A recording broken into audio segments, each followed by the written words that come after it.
Buat kalian yang sedang menjual rumah atau tanah, sebaiknya segera lakukan validasi sertifikat di BPN, karena ini sangat penting.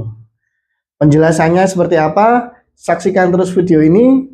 Jangan lupa like, subscribe, dan share video ini. Semoga bermanfaat buat teman-teman yang lain. Buat kalian yang sertifikatnya sudah e-sertifikat atau sertifikat elektronik, kalian bisa skip video ini. Video ini khusus untuk kalian yang sertifikatnya masih format lama yang bergambar burung Garuda dan belum melakukan validasi sertifikat di BPN. Video ini berdasarkan pengalaman pribadi saya. Itulah kenapa saya menganggap ini sangat penting untuk diinformasikan ke teman-teman. Jadi validasi sertifikat ini sendiri adalah untuk mengetahui keabsahan sertifikat. Berikut mencocokkan data antara data fisik di lapangan dengan data yuridis dan data elektronik yang dimiliki oleh BPN, yaitu terkait luasannya, batas-batasnya, ada tumpang tindih atau enggak, dan sebagainya.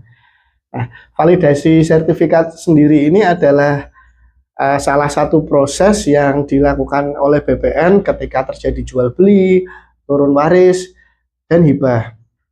Begitu juga dengan proses roya, ini harus ada validasi sertifikat. Nah, validasi sertifikat ini biasanya dilakukan sebelum pengecekan sertifikat. Jadi, validasi sertifikatnya ini harus valid 100% dulu, baru boleh lanjut ke proses pengecekan sertifikat. Setelah pengecekan sertifikat, nanti bisa dilakukan AJB dan balik nama, yang nanti ketika balik nama jadi, sertifikatnya sudah berubah ke sertifikat elektronik. Mengenai video tentang sertifikat elektronik sudah pernah saya bikin, linknya akan saya taruh di deskripsi video ini. Nah, saya langsung ke penjelasan.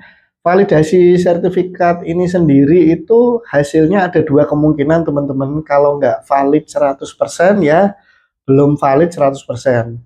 Nah, kalau valid 100% ini proses bisa dilanjutkan ke pengecekan sertifikat. Artinya petugas dari BPN itu nanti tidak perlu datang ke lokasi untuk penataan batas dan ukur ulang segala macam. Tapi kalau hasilnya ini belum valid 100%, biasanya ada notifikasi di hasilnya itu bahwa perlu dilakukan penataan batas atau bahkan perlu dilakukan ukur ulang, apalagi kalau ada tumpang tindih. Jika hasilnya belum valid 100%, harus dilakukan penataan batas dan ukur ulang. Nah, biasanya nanti petugas dari BPN itu akan datang, biasanya beberapa hari setelahnya, setelah kita dapat hasil belum valid 100% itu, petugas BPN akan datang, akan melakukan penataan batas, itu pakai sebuah alat yang dihubungkan ke satelit, dan biasanya akan melakukan pengukuran ulang. Nah, ini kuncinya di pengukuran ulang ini, teman-teman. Nah, berdasarkan pengalaman saya, setelah dilakukan pengukuran ulang ini, banyak dari penjual itu yang kaget. Kaget karena apa? Karena setelah dilakukan pengukuran ulang, kok ternyata ukuran tanahnya itu kebanyakan ya, itu lebih kecil dari yang disertifikat. Nah, ini bisa menjadi masalah, teman-teman, ketika penjual ini sudah deal dengan pembeli, sudah sepakat dengan nominal harganya, pembeli sudah menganggap bahwa harga yang dibayarkan untuk tanah yang seluas ini, ketika dilakukan pengukuran ternyata luasannya lebih kecil, biasanya pembeli kemungkinannya tiga, teman-teman. Pembeli ini akan menerima dengan lapang dada bahwa ukurannya ini lebih kecil dan harganya tidak berubah. Ini pembeli yang jarang, yang sangat baik hati ya. Yang kedua, pembeli biasanya akan meminta pengurangan harga karena di awal dia deal dengan nominal sekian, dengan pembelian luas tanah sekian, tapi setelah diukur ulang kok ternyata ukurannya berkurang. Biasanya pembeli ini nggak mau rugi, dia minta pengurangan harga sesuai dengan ukuran yang baru. Atau yang ketiga, pembeli ini minta batal. Nah, mungkin ukuran yang dia beli ini tidak sesuai dengan yang dibutuhkan dia, yang dikehendaki, atau mungkin tidak terjadi kesepakatan harga dengan luasan yang baru. Nah, pertanyaan berikutnya, kenapa rumah atau tanah setelah dilakukan validasi sertifikat kok hasilnya belum valid? Itu parameternya apa? Jujur saya sendiri juga belum tahu indikatornya apa, kenapa dinyatakan ini kok hasilnya valid, ini kok tidak valid. Cuman yang jelas saya dapat bocoran bahwa tanah atau rumah yang sertifikatnya itu dasarnya dari pemecahan, itu biasanya valid hasilnya. Kebanyakan valid. Ini saya dapat info seperti itu. Tapi kalau tanah yang dasarnya bukan dari pemecahan, ini ada kedua kemungkinan teman-teman, hasilnya bisa aja valid, bisa aja nggak valid. Cuman memang yang saya temui di lapangan kebanyakan tidak valid 100%, harus penataan batas dan ukur ulang. Biasanya sih yang sering saya alami itu tanahnya itu dasarnya dari tanah negara yang disertifikatkan. Itu kadang ada yang tumpang tindih, kadang ada yang batasnya belum jelas.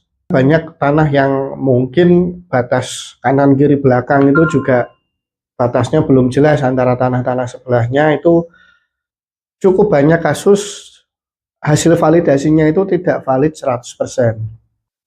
Tapi juga ada tanah yang padahal sudah ditembok keliling, itu juga ternyata hasilnya juga tidak valid 100%. Bahkan ada rumah tinggal yang mungkin batas-batasnya sebenarnya sudah jelas, itu juga hasilnya ada yang hasilnya tidak valid 100%. Jadi indikatornya memang saya belum tahu, yang mengetahui pasti itu BPN. Tapi kalau tanah yang dasarnya dari pemecahan itu jelas biasanya hasilnya valid 100%, bisa lanjut ke proses pengecekan sertifikat. Kenapa saya bilang ketika pengukuran ulang hasilnya berbeda ini jadi masalah? Karena ketika nanti jadi e-sertifikat atau sertifikat elektronik atas nama pembeli, itu nanti luasan di sertifikat itu akan menyesuaikan dengan hasil ukur ulang yang dilakukan BPN tadi.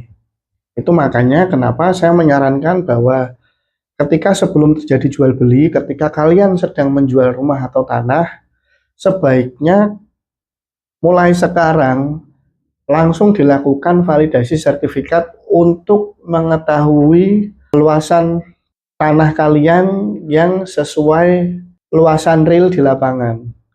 Jadi ketika kalian sudah mengetahui bahwa luasannya berkurang jadi sekian, saya harus jual sekian, itu nanti kalian tidak kaget. Daripada nanti sudah deal harga, sudah mau transaksi, sudah diikat DP, baru ketahuan luasannya berkurang, nanti timbul perdebatan lagi soal harga dengan pembeli. Nah, sebaiknya divalidasi dulu, luasannya diketahui, baru kalian bisa menentukan mau dijual berapa.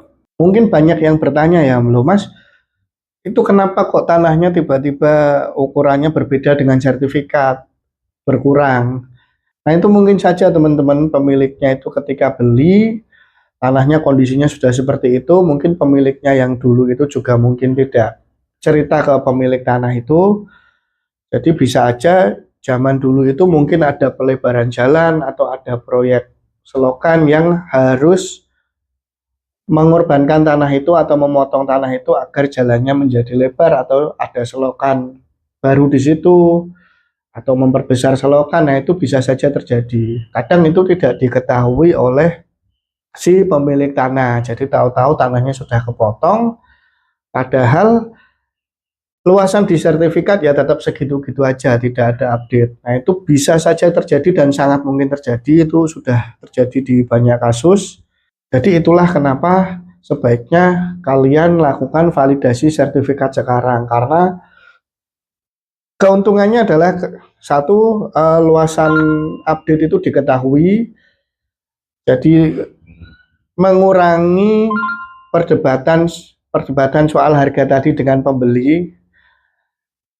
Jadi kalian juga nggak mau kan, sudah hampir transaksi ternyata luasannya beda, tiba-tiba pembelinya batal. Nah, ini validasi sertifikat ini untuk mengantisipasi hal-hal tersebut.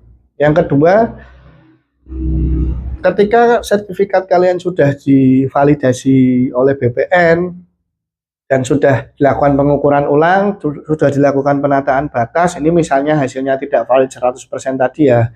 Jadi dilakukan penataan batas, ukur ulang, sampai hasilnya valid 100%. Ketika kalian ingin mentransaksikan tanah tersebut dengan pembeli, ini kedepannya prosesnya akan lebih cepat.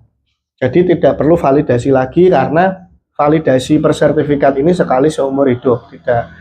Jadi ketika ditransaksikan tidak dilakukan validasi lagi. Jadi kedepannya prosesnya jauh lebih cepat, memangkas birokrasi jual beli. Dan lagi validasi sertifikat ini kalau hasilnya belum valid 100%, ini prosesnya lumayan memakan waktu teman-teman. Walaupun memang tidak selama ketika pertama diberlakukan e-sertifikat. Wah, luar biasa itu lamanya. Kalau sekarang sih lumayan ya, nggak selama dulu, tapi ya tetap aja kita harus menunggu hasilnya dulu kan, validasi, hasilnya tidak valid, direkomendasikan penataan batas dan ukur ulang. Itu pun kita harus masih nunggu kan petugasnya datang ke lapangan untuk penataan batas dan ukur ulang. Nanti setelah itu kita harus menunggu lagi untuk hasil ukur ulangnya. Setelah itu kita masih menunggu lagi untuk hasil validasinya valid 100%. Nah, cukup memakan waktu.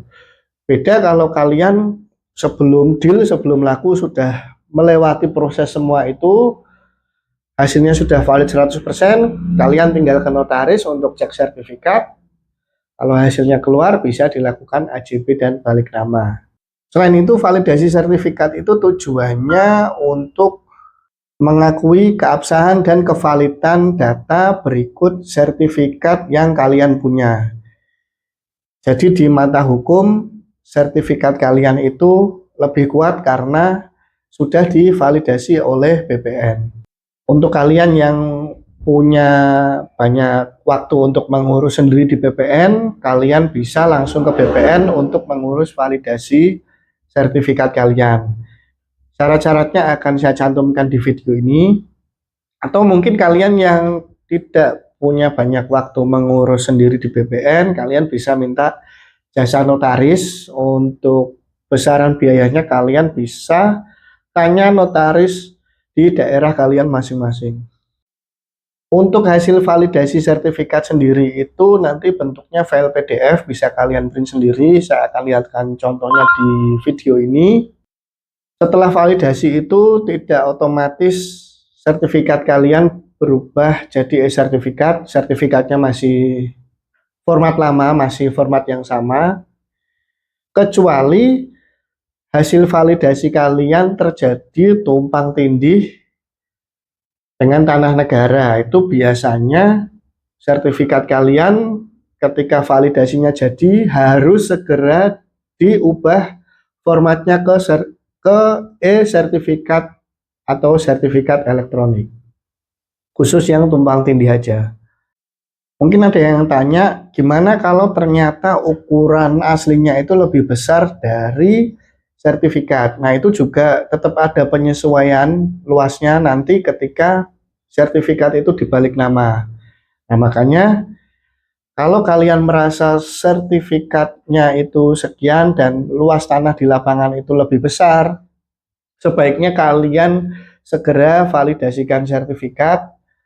Jadi nanti ketika hasil ukurnya itu menyatakan hasil di lapangan itu lebih besar dari luas di sertifikat, kalian bisa pikirkan harga jual yang sesuai dengan ukur ulang yang dilakukan oleh BPN yang terbaru, yang nantinya akan dicantumkan di sertifikat elektronik yang akan diterima oleh pembeli.